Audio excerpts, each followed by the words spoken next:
Welcome, everybody. Thank you so much for joining us here today. We are going to, I will start, we've got a slide deck to share, so I will share screen in a moment. Just wanted all three of us here to say hello, and we will we'll do our introductions once we get rolling. But thank you so much for joining us today. I will get started. And yes, if you meant to join us for the Mentorship for Success presentation, you're in the right place, and we're thrilled that you are here.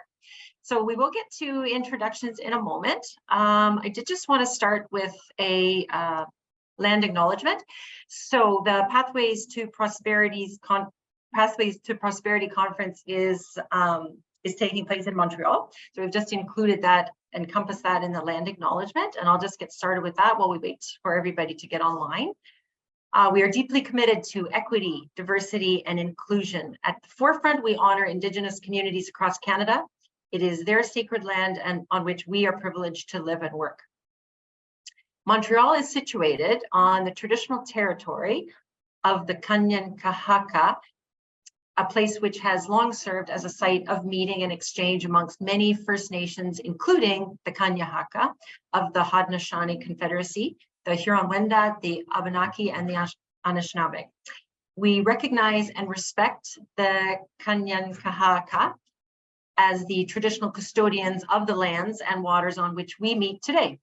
As we carry out our mission of supporting newcomers to Canada, we embrace our responsibility to learn about the history and culture of Indigenous communities, the past and present harm and impact of colonialism, including the transatlantic slave trade, and we are committed to work together towards building a more inclusive, just, and equitable future. So just as we get rolling, we have our agenda here. We're here to present to you the findings of the Mentorship for Success research project. So we'll start off with the objective, the partners that were involved, talk a little bit about the challenges for newcomer entrepreneurs, and then we'll get to sharing the findings and recommendations and proposed next steps. So before we go any further, I should stop and introduce our panel.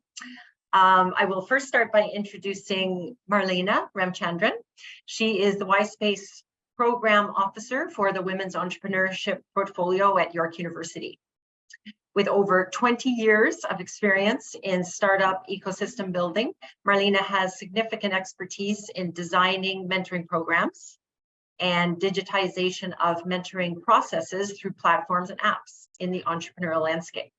She has served on the advisory board of the Indian Ministry of Education and Entrepreneurship's initiative to build entrepreneurial campus ecosystems across 500 universities and academic institutes in India, and has trained over 200 university faculty to teach outcome-based entrepreneurship.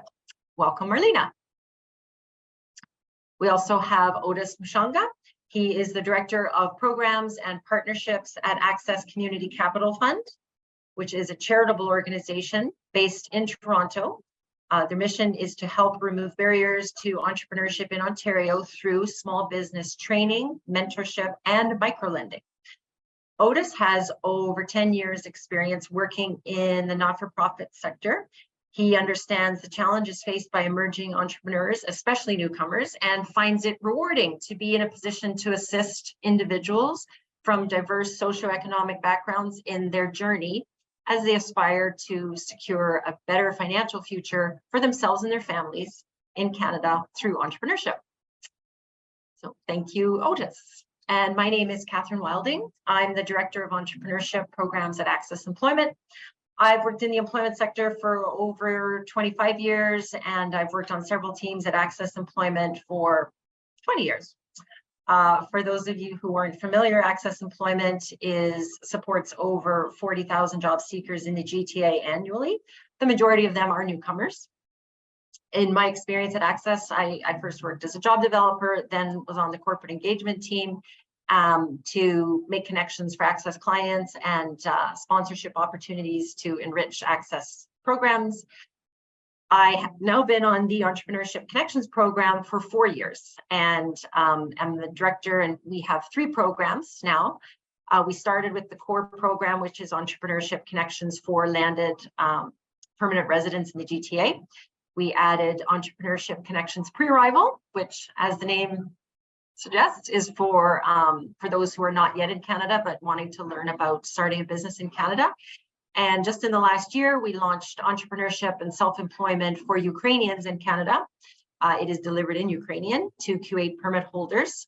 And so with that, our work is to support newcomer entrepreneurs starting a business in Canada, build relationships with community partners nationally, with the goal of creating connection and support, ensuring the success of startup newcomer entrepreneurs to Canada.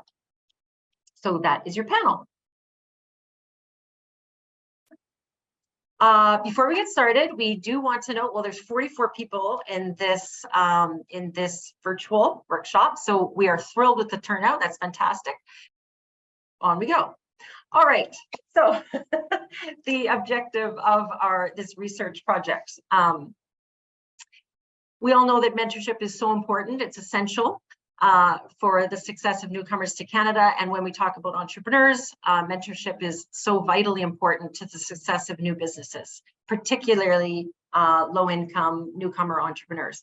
Many organizations in the GTA and across Canada are already delivering high-quality mentorship supports as part of their entrepreneurship programs. But with this project, we wanted to learn more about how that mentorship is structured, who are the mentors, and how mentorship is delivered. With this research, we set out to learn more about the pain points for mentors, mentees, service providers in these entrepreneurship programs. And we started the research with an extensive literature review.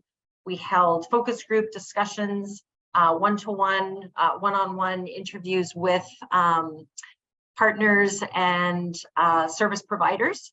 And in total, we interviewed and included over 45 participants in the various discussions and focus groups that we held, and learning from all of their experiences and understanding how these challenges can be better tackled.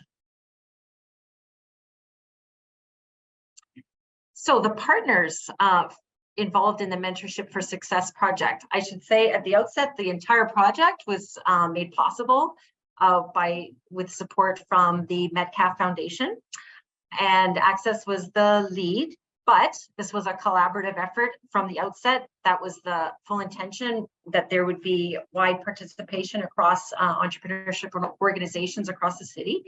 So we were very fortunate to have Y-Space York University, which is Marlena, who's here today, Access Community Capital Fund, Otis, who is also joining us on the panel today.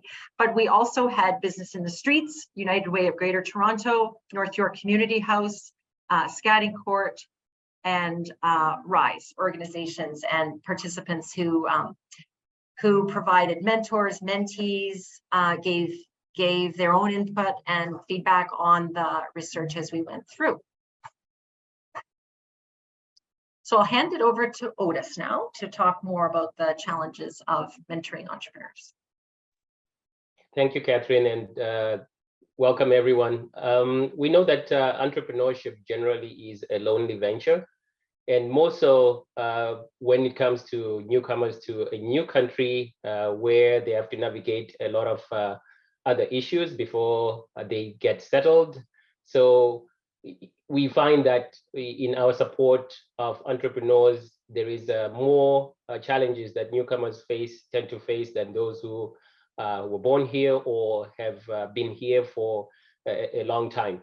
And this lends itself to different things that they have to navigate, getting settled, getting familiar with their environment, accessing other resources and supports that are more immediate than venturing into starting a business and trying to find the resources, find the programs, find the support that is necessary for them to achieve their goals in that respect. So newcomers tend to be faced, like most entrepreneurs, with different challenges when it comes to developing their businesses and launching their businesses and sustaining their businesses successfully. And most of these challenges have to do with access to resources, access to support, and if anything, more importantly, access to financial support as it lends itself to capital. And at Access Community Capital Fund, we help a diverse range of entrepreneurs. Most of those are newcomers, and they are looking to get the support they need through either the workshops that we provide, the free workshops series that we provide, and the mentorship programs that are part of those programs. And we are funded through, one of our programs is the Women's Business Accelerator Program, which is funded through IRCC. And we are proud of that program because it is providing the support necessary for newcomer women to really get the foundation that they need in order to get themselves off the ground in terms of really taking the ideas off and launching successful ventures here in Canada. But it's not to say that it's not without its challenges outside of that. We know that when it comes to certainly accessing financing, there is challenges and barriers that are related to credit. If you don't have established credit here in Canada, or it's limited, or it's not so great, then it becomes an issue when you're trying to seek the financing that you need to establish your business. And then also there's the issue of status when it comes to consideration from major lenders or programs that are designed to cater to entrepreneurs. Most programs do favor those who are either citizens or permanent residents, and we know that there's a gap when it comes to assisting those who perhaps have gone through their hearing. They're no longer claimants, but refugees, convention refugees with their notice of decisions. And at Access Community Capital Fund, we try to bridge that gap as well by providing financing to that demographic that faces that challenge. So those are more of the challenges that entrepreneurs and especially newcomers face, and in terms of navigating the resources, and some may want something that's kind of aligned with their backgrounds, and we know that there are so many different programs across Canada and in different regions that are catering to providing those supports, but there is still gaps that exist. And I think this project and this research especially highlights some of those gaps that need to be addressed, especially when it comes to mentorship and coaching, because one challenge that we see is that we do take in clients or participants into the programs, but then we are only limited in terms of capacity to provide full-on services, because due to lack of funding or the funding gaps that don't allow us to continue that seamless support beyond the time that they are within the program. So we find ourselves limited to assisting individuals while they are in a program or in a cohort, which might be 2 weeks, 3 weeks, 6 weeks, depending on the duration of many of these programs. And then once they leave those programs, it's a lot harder to try and assist them outside of that, because then we do have other cohorts coming in, and we now have a challenge of limited resources to really squeeze in. And so I think this is where this research and this project that we are sharing with you today is highlighting perhaps the need to look at those gaps and really advocate for more support around providing the necessary supports, especially around mentorship, so that that journey for entrepreneurs can continue seamlessly beyond the different programs that they have participated in.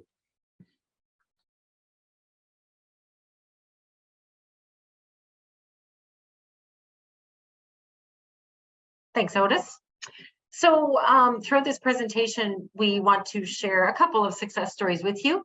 So I'll start off, but focusing on the mentor side of it at the outset. So thinking about, to minimize this. What motivates somebody to become a mentor? As Otis mentioned, starting a business is tough. It can be a really lonesome road that you travel.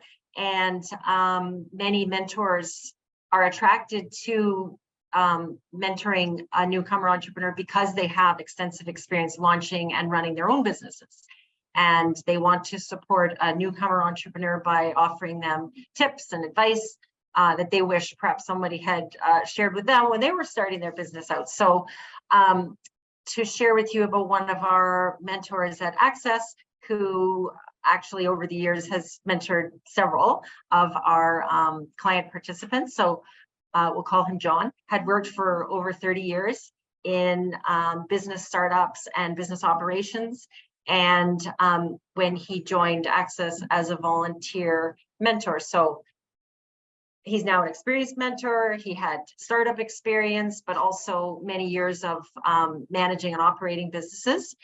And what he likes most to do, or what he talked about, one of the favorite things that he loves to do in mentoring a new entrepreneur is to work with them as they build their business plan. So this is really in the very initial stages of launching their business. But some mentors have special areas that they like to focus in on. And for this mentor, it was to support people as they build their business plan. So we'll come back to him a little later at the end. But now we'll continue on with talking about our project. So that will be over to you, please, Marlena.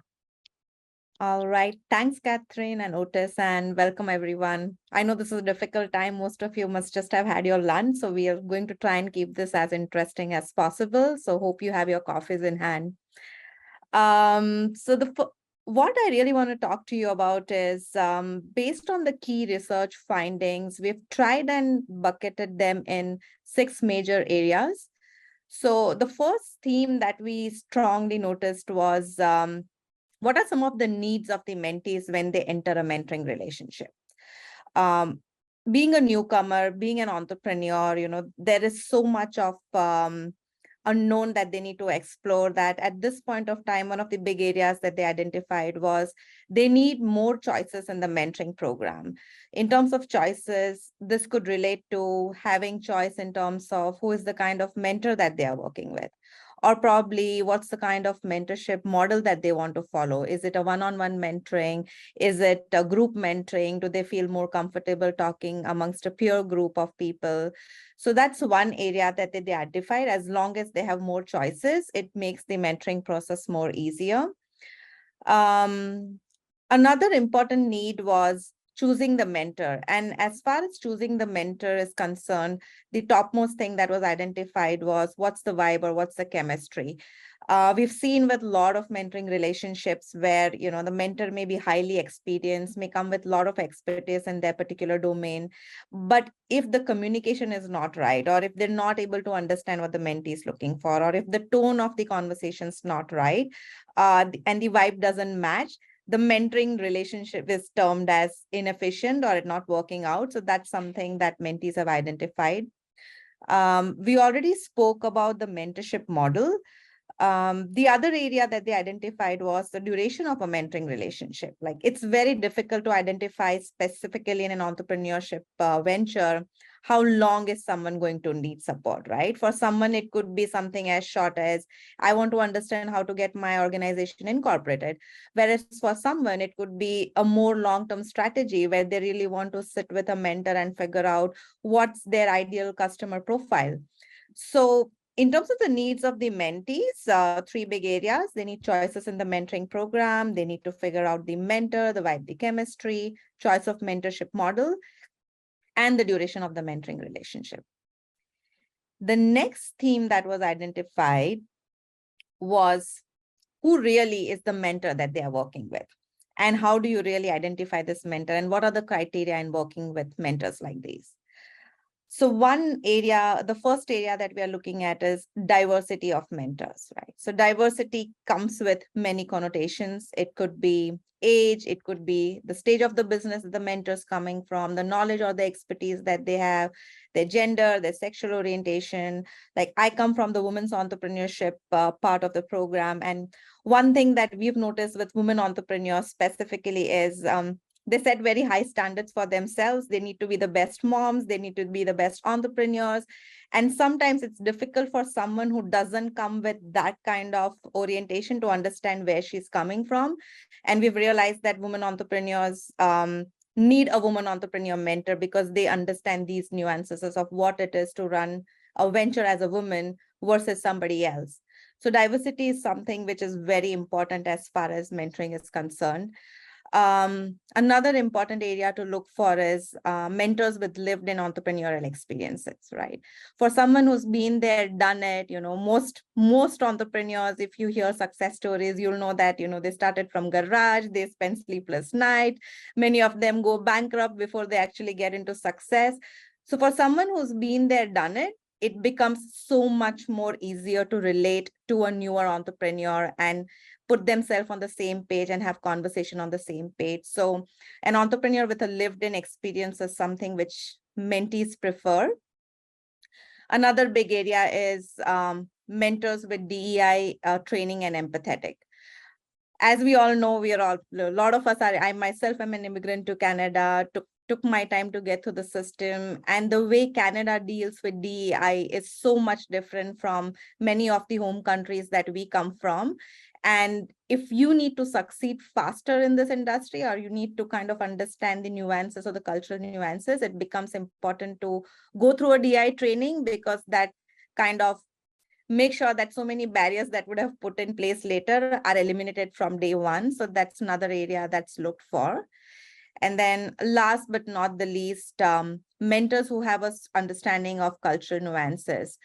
To give you an example, a lot of different people from different countries, from different ethnicities, have different ways of celebrating their traditional customs, right? 1 month in a year may be important to somebody. For example, for me, Diwali is important, which went recently.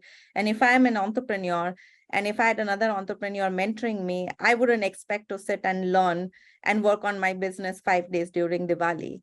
Now, if I do not have a mentor who comes with this cultural understanding, not that it's a barrier, but it kind of hampers the mentoring process, and the communication has to be then put in that format.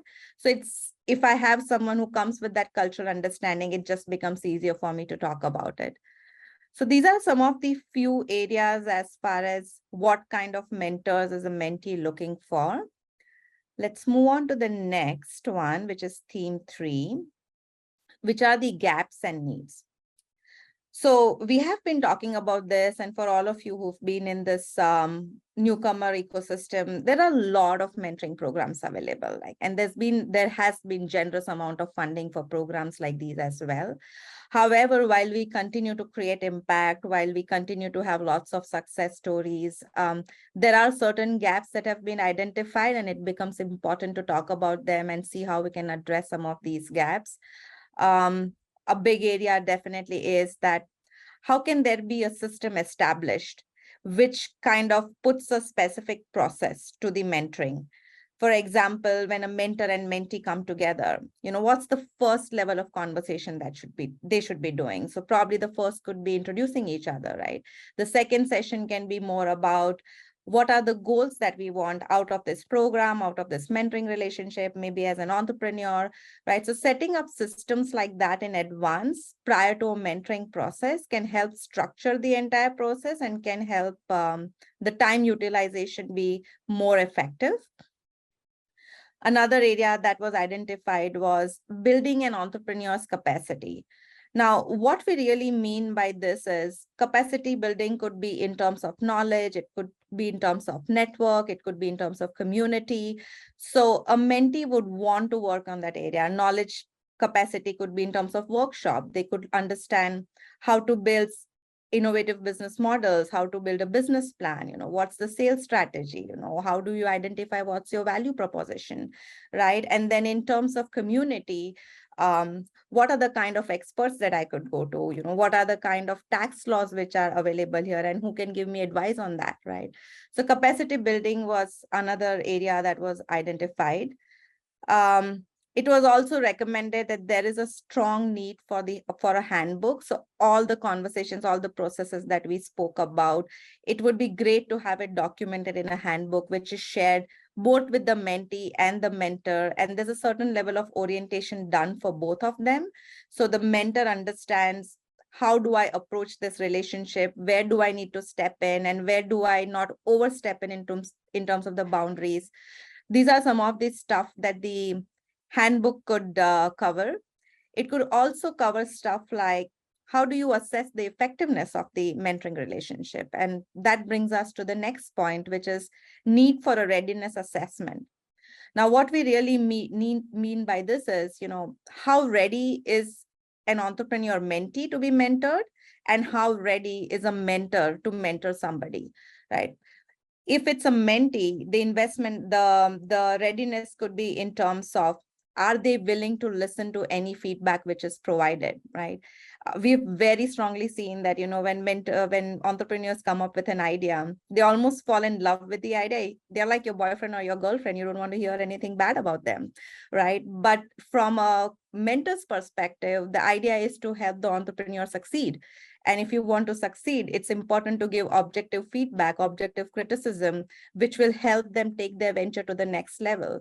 So the question is, how ready is a mentee to take on this coaching and feedback and apply it back to their particular venture? From a mentor's perspective, the readiness could be, how willing is a mentor to invest time beyond their regular hours, right?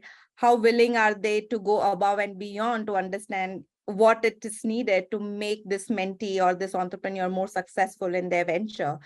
The readiness could also be in perspective of, how much are they willing to give from their knowledge? Like, are they very protective of their own IP? Are they very selective in giving out information? So stuff like this can comprise of the readiness assessment. And this is something which needs to be talked about, research, brought into conversations right before a mentoring relationship has been introduced to make it more impactful. The reason why we are all talking today, this research, it's very clear that while we introduce new processes, while we lead new initiatives, it becomes important to measure everything that we are launching on ground, in particular when we are so generously funded by it. So as of now, some of the gaps in measuring the entire mentoring processes that were observed were usually when an entrepreneur mentee walks in, they don't really know what to expect, and they may sometimes come in with huge goals, right? Which may not be very realistic from the perspective of a mentoring program. The goal could be, I want to expand to US in the next 2 years. Whereas the goal could be, I want to reach 1 million in revenue, or I want so many followers on Instagram, right? Now, these are not goals that could be achieved in 3 months, 6 months, right? These are long-term strategic goals. So it becomes important to then kind of break down the long-term vision, 5-year vision of the organization into more achievable, smaller milestones. So for example, if there is a 5-year vision of expanding to US as a market, what does this 1 year look like? What within this 1 year, what do the 4 quarters look like? Probably Q1 would be around establishing a presence in a small suburb in Toronto, right? And then the second quarter could look like, okay, now that I have established this in Toronto, how do I move to smaller suburbs around Toronto? So the idea is, how do you break down goals into smaller goals and then track them over the course of the mentoring relationship? So that could be a good tool for measurement. It's also very important to track goals, not only in terms of numbers, but in terms of the qualitative effort which has gone into setting these goals up, right? So for a startup who wants to bring in 5 paying customers who are paying him or her, let's say $10,000 a month, right? This doesn't happen overnight, right? So the qualitative assessment around this could be, you know, what were the email templates built to go and reach out? So how did the mentor play a role in the email templates, right? What was the first set of customer profile which was built, and how much role did the mentor play in that? So it's important to look at the qualitative aspects of the time put into the mentoring relationship, and then track both the goals, because then you can come up with a more realistic assessment of the entire mentoring relationship. Some other metrics can also include, you know, improved work efficiencies, maybe the confidence of the person having a conversation, maybe increasing the brand value or the social media visibility of the venture that is in question. So these are some of the gaps which were identified in measurement, and that brings us to the sixth. So that's the fifth one, the gaps in funding. So this is more for people like us in the industry, you know, who are facilitating this entire mentoring process, bringing mentors and mentees together. It's very evident from many conversations that we had is, you know, there's not a lot of funding available to pay a mentor for mentoring.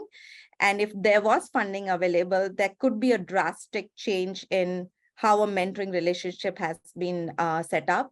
Specifically because mentors come with their own commitments, they have to earn their own bread and butter. So what they do is outside of their commitment area, and it's because they want to give back to the society.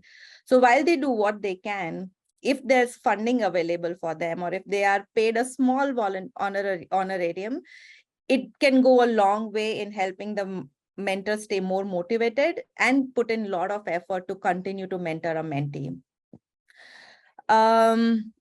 What we learned based on this is, you know, if funding was available and if mentors were compensated, there was an expectation that, you know, it would enable access to more diverse mentors, like for people probably, you know, who want to add an extra income, you know, they would like to come in, you know, it would also make a mentor more accountable because now there's money involved. So the moment there's some kind of compensation structure involved, we can ask questions to the mentors as well. So a takeaway for this specific slide is, you know, how can we have more conversations around funding a budget line, not only for mentors, but also maybe new entrepreneurs. So maybe something to kickstart their venture, you know, maybe something to get them a small digital media presence, maybe something to build a social media profile for them. So these were some of the gaps in funding. And then the last theme that we want to talk about is mentorship model as relates to the phase of the business that an entrepreneur may be in, right? So what we learned is there can be different mentoring models. Usually when someone starts off, they prefer to be in a group where, you know, there are 2-3 different mentors. Mostly for new entrepreneurs, they suggested this is a better way of doing it because it gives them access to different expertise, different domains, different industries. And since it's not one-on-one, it just becomes easier for them to blend in the crowd and still have conversations around their ventures. So in the initial phase, it's best to have strategic sessions with 3 to 4 mentors together. What was also expected was peer-to-peer learning. So in the initial phases, usually the challenges identified are pretty similar, right? There's a solution, there's a problem identified, there's a solution to the problem. What they really want to understand is either a business model, either a sales process or a finance process, and probably a go-to-market strategy. The frameworks or the general approach around this doesn't change. So it may make more sense to utilize a mentor's time more effectively within a group rather than with one-on-one. So that way, you know, more people can be benefited. However, when someone moves to a growth or an established phase, you know, the requirements change, right? Now, at this point of time, there's already a set customer, you know, they know who their customers are. They have figured out a way to communicate with their customer, establish channels. Now there will be more specific questions in the growth phase. Someone may want to understand how do they now automate processes, or how do they bring in a team person, right? What are some of the HR laws around in the province that they are based out of. So since as an organization grows, the questions they have or the challenges they have become more specific to them as an entrepreneur or to their particular venture, at this point of time, it makes more sense to bring in someone who can work with them more on a one-on-one basis, because there's a lot of customization involved at this stage. So that pretty much sums up our 6 research findings, and I'm going to pass it on back to Catherine. Thank you, Marlena. So with those being the findings, we want to move forward with the recommendations from the project. And so you're going to see some similar themes reflected here from the findings. So we've grouped them into some main categories. The first being educational training. So obviously every program partner that's delivering an entrepreneurship program, they have their set program, but it should be culturally appropriate and sensitive. And then with the readiness assessment, Marlena touched on this, the need for a readiness assessment. So at the tail end of the educational training component, as clients have worked their way through and are ready to launch their moving towards launching their businesses, we could have a readiness assessment embedded that would measure their readiness for assessment. So participants indicated that there should be a few components included in the assessment. First would be a discussion around the progress of developing the business plan. Second might be if a mentee, their life circumstance allow for them to be receptive and open to mentorship. Is it good timing for them to pursue mentorship? We need to encourage mentors to have an open and honest approach with their mentors, to realize that the more open and honest they are, sharing details about their business with their mentor, the more likely they are to get very tailored and supportive feedback and have a successful relationship there. We also need to assess if the starting point to mentorship should be what we call traditional one-on-one mentorship, or group mentoring, depending on the comfort level and the personality of the mentee, what is more suitable for them, and to tailor that. Then with networking opportunities. So we want to embed networking opportunities between mentors and mentees so that they have opportunities to become familiar with one another and build some trust and connection before a mentoring relationship begins. If we offer a mentorship continuum in which the entrepreneur receives during their ideation or startup phase, if they receive one-on-one mentoring then, which we would consider traditional mentoring, or they might be involved in group mentorship, depending on their readiness assessment. For one-on-one mentoring, mentors should be chosen by the mentees. That was clear in all of the feedback that we heard from mentees. And I think that was that. And on the next, continue on the next screen, we could offer speed mentoring opportunities for mentees so they can select their preferred mentors. And for those who aren't familiar with speed mentoring, it is informal, perhaps 10 or 12-minute conversations, and then rotating around and meeting a number of mentors. And by doing this in a more informal, supported environment, we come back to the word vibe, so that mentees meeting with potential mentors can establish who they have sort of a good chemistry with, good vibe. Further recommendations, we need to develop a system-wide measurement framework that would provide consistent data across the mentoring programs, so that there can be some consistency when we are talking about and sharing data between programs. We need to, oh, what's the next one there?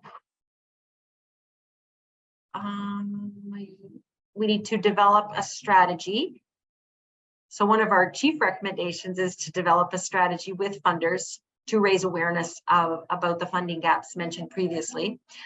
Specifically, the need to provide a reasonable stipend to mentors. By doing this, and this is where we heard some surprising things from mentees that we really hadn't considered, but that by offering a stipend to mentors, it would diversify the mentor pool that is available. For example, if there are younger entrepreneurs, so either that they are younger in age or that they are younger in the age of their business, they may or may not have the time or resources to set aside valuable time to meet with and to mentor a mentee themselves. So by offering a stipend, you would bring in a greater diversity of mentors, and as mentioned previously, we want to have a diversification in the mentors that are offered. We also want to redefine what is meant by a mentor.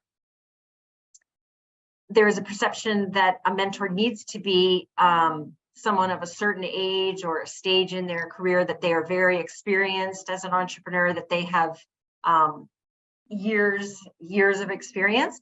What we heard from mentees, which was interesting, was that they expressed for them a mentor could be very valuable if they were even just a few years ahead of them in their business. So, and that in some ways that might be even more valuable, because a mentor who is maybe just a few years ahead of you in developing a business, they might have better empathy and memory of what it's like to be starting a business and some of the struggles that come up in those early stages. So that was really interesting finding. So, and then lastly, to talk about the backbone structure. So we're using the term of a backbone structure, but what we're meaning by that is that the program needs a structure put in place that curates and co-develops and holds everything together with across the Mentorship for Success partners. So it would be a platform that everyone would use, that would host the mentors, where they could create mentor profiles, where mentees could create mentee profiles, where matching could happen, and it wouldn't necessarily be auto-generated.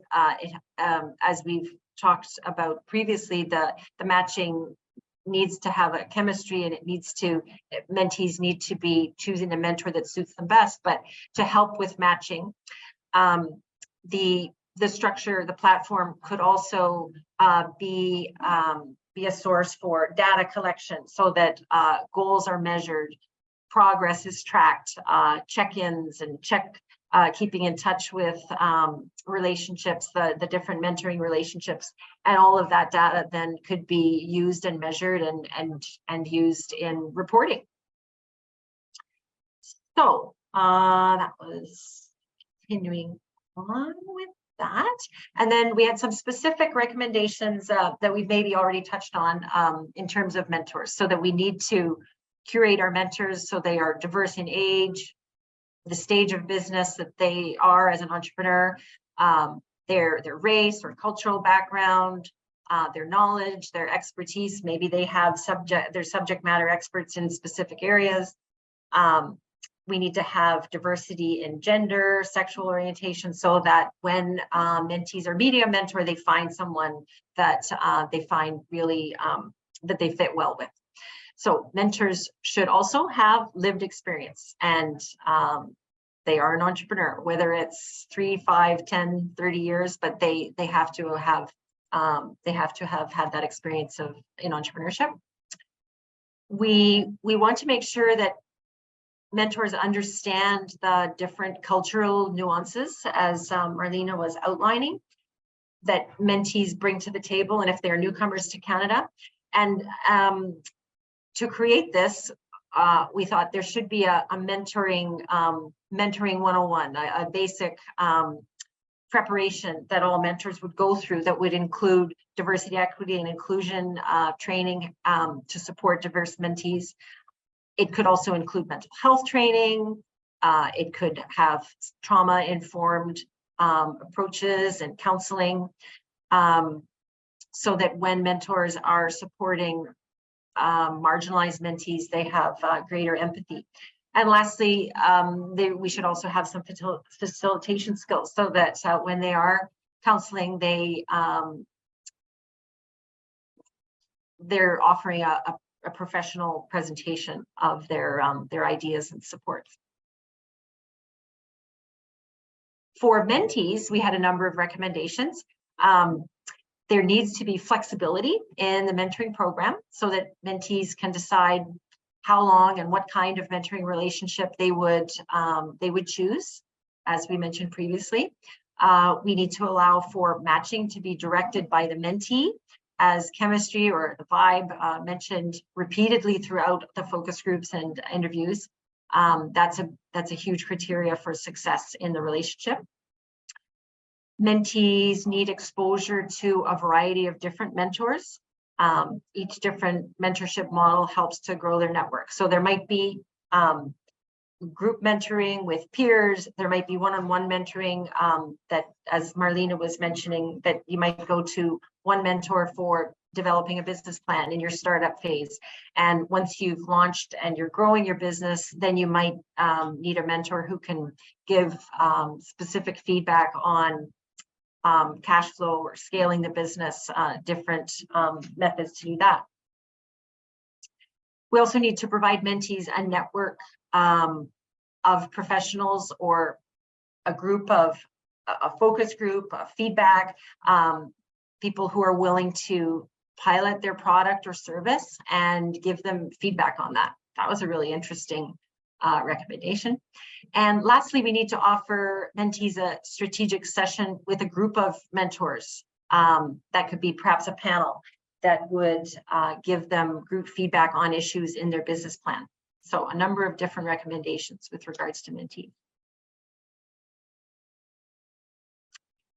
So all this coming together and moving forward and proposing some next steps, so that in the years to come, we want to continue this collaboration with all of these findings and recommendations to move forward and establish a backbone structure, a platform that all of the partners could collaborate and work with to create, work together to create. We would also want to define terminology, so that all of the partners involved in mentorship for success, they deliver their entrepreneurship program. They have their way of working with mentees and mentors and the coaching that's involved, but that we need to have some consistency in terminology, so that we are speaking the same language.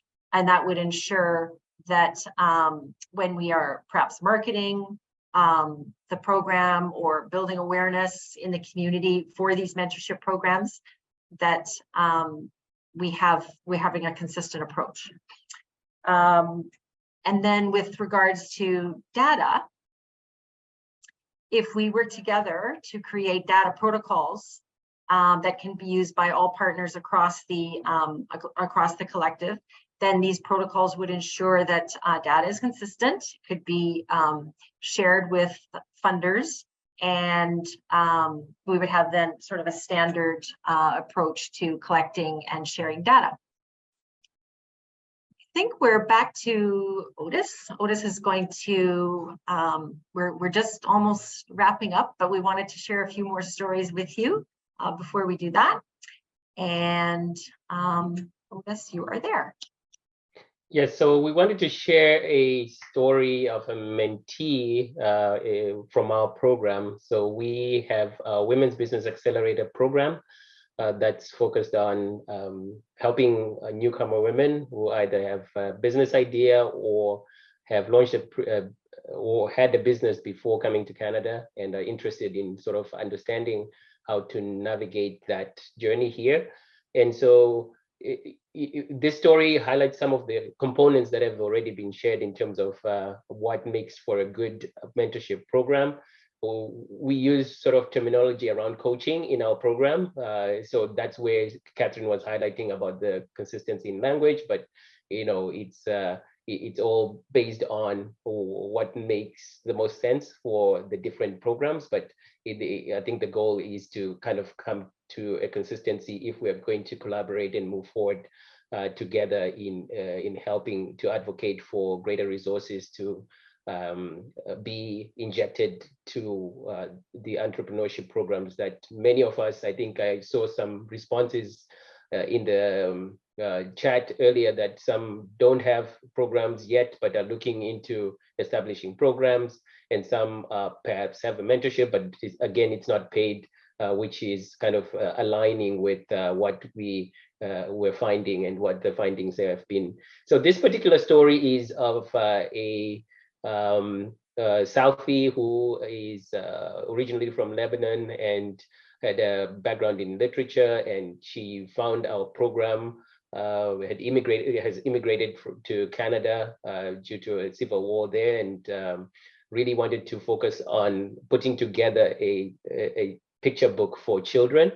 And now that she was in a place where she could now focus on that, she wanted the resources and the support needed to help her develop that idea further.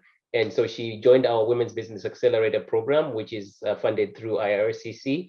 And she was able to, as part of that program, which we offer coaching, she did attend one of our mentoring sessions or coaching sessions, as we usually term it.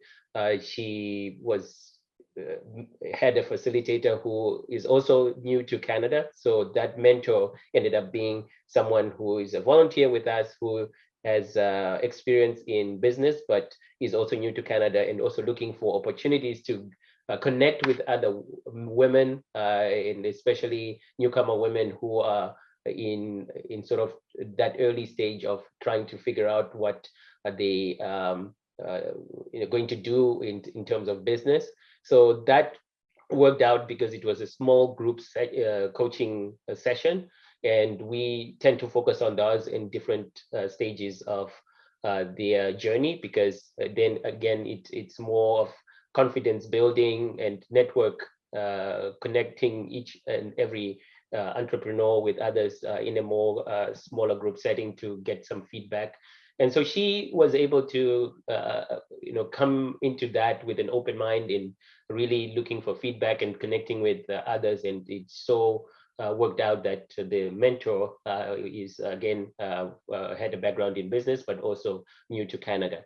And she found, quote unquote, that the small group format allowed participants to interact with the coach more, and I found it very valuable. And from what I understand, after graduating from the program, she was now able to launch that book, picture book that she so much wanted to put together.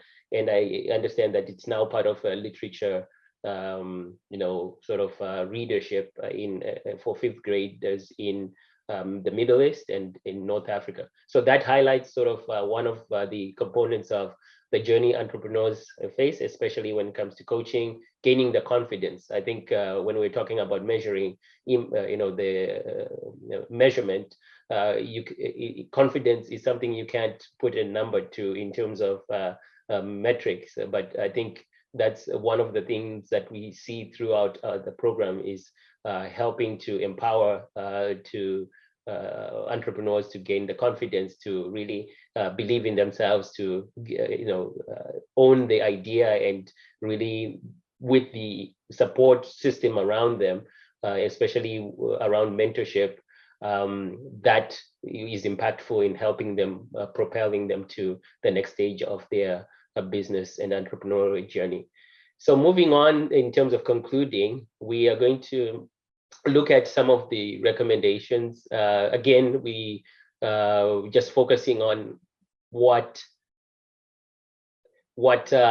these programs are, the impact of these programs. I think there is the intentionality in terms of making them more focused on the mentees or the participants that are receiving that support, rather than putting together something and making it work for a particular demographic without taking into consideration sort of the nuances of what was pointed out, the cultural background and some of those other important considerations.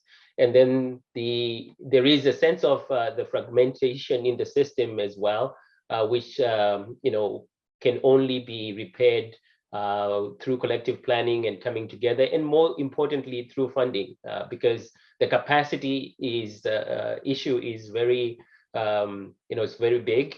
We find that, as I mentioned earlier, when we are trying to assist as many entrepreneurs as possible, it's harder to do that because they come through. We've got cohorts that and moving people in and out, and then trying to retain them through the system. It's a lot harder to do as much as we want to do it. So in order to maintain that flow and the supports to continue beyond the cohort, beyond the program that they've signed up for, it's very important that we look at sort of the funding model and where the resources could be allocated to ensure that there's continuity in terms of the newcomers gaining that support and continuing that support. It's often frustrating for entrepreneurs, and I hear these stories, and probably most of you have heard them, especially even in other sectors where you constantly refer them, and they're not getting really the value of what they need. So I think that's one area that's very important that's come up in this. And then just maintaining that what has already been shared, the readiness and sort of consistency across the board, where there is a continuum that makes it easier for navigating and kind of helping the program participants or the mentees, the clients, to really search for the type of support that they need and mentors that they aligns with their ideas, aligns with the stage that they are at, aligns with where their backgrounds and other factors that are important to them. So moving on,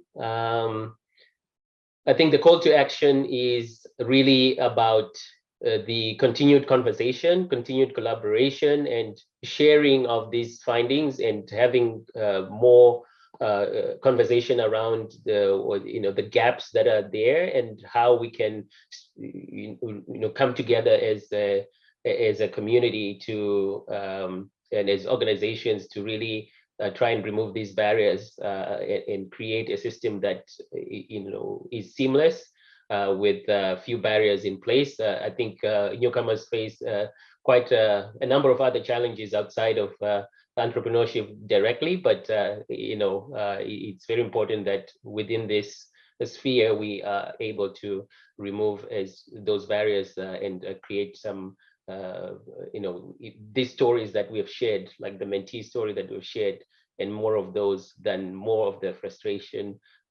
This report that we're sharing is, as Catherine will perhaps be more able to speak to that, is available for viewing on the Access Employment website. And we hope that using this report, we can continue to advocate for more support for new entrepreneurs, and perhaps funding that's directed more at mentoring. We know that there is some core funding that programs like ours get, but they are still limited and restricted in some ways in terms of how we can deploy those funds. So it's probably an area where we need to have conversations more and advocate and see if we can create that change and get that funding to help continue supporting entrepreneurs so that they can be successful and build the economy in their local areas, but also more so in the Canadian context. And we hope that this collaboration will continue well into 2024 and beyond. And we hope we can make connections as well from those who are here, who have attended. We can continue to, we can connect and have more conversations around this, and work on shared solutions and advocacy that can help remove these barriers. Over to you, Catherine. Thank you, Otis. Thanks for that summary. And yeah, thank you again, everybody, for participating.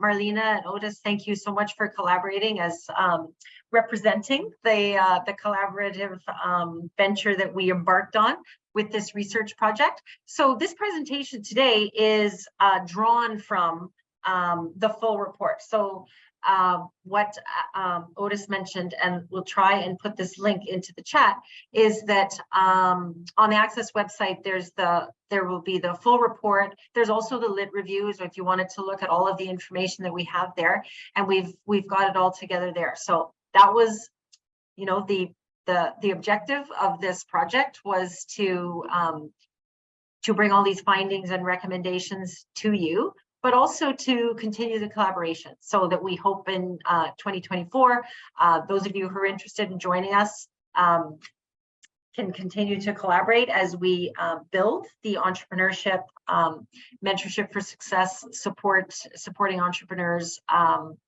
across this platform. Next steps. Well, before we wrap up, I will once again thank Marlena and Otis. Both of you have tremendous and vast years of experience supporting newcomer entrepreneurs. And I thank you very much for your participation and support here. And the project itself is continuing, but joining here today and coming forward to the Pathways to Prosperity conference and joining here is it's been really great. Thank you so much for your support. And thank you to everyone for joining us. I guess thank you, Baldwin Audiovisual, for bringing us all here together and helping us through the presentation. Thank you for joining us, and enjoy the rest of the conference, everybody.